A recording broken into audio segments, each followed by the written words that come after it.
Everybody knows who Tito is, you know. He's been around in the sport for a long time. So, for me to do what I'm going to do to him on September 19th, and to have all of these people watching, it's going to be a really good feeling.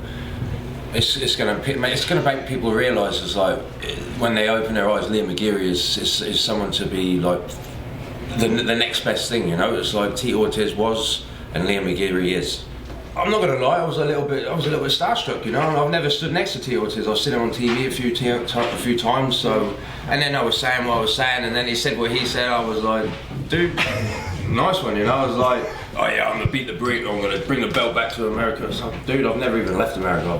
I live in New York, man. So it's just Tito being Tito, you know. He says what he has to say. Sell the fight, and I'll just let him say what he wants to say, and I'll just beat him up. How do you see that going? I see me knocking him out. Yeah? First round, second round?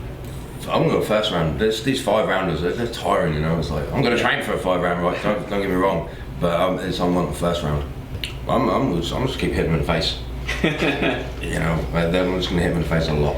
Man, like I say, I've been training for Tito, for the old Tito, because, you know, I'm not going to take him for granted or anything like that, or underestimate him, you know, which he may be doing with me, but I'm leaving that to him.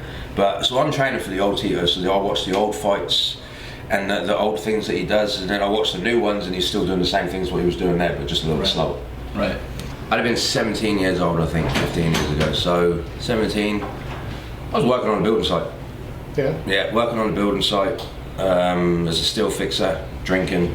I was just being a kid, you know. I was just being a young, going into town, picking fights with whoever I could and however many people I could, and just I was one of those, you know. But I was a good, if you know what I mean. Right. But none of this, I mean, all this where you are right now, you could not have foreseen it back then. No, never. If somebody had told me I would be I'll be the world champion, I would never have believed them. Not in a million years.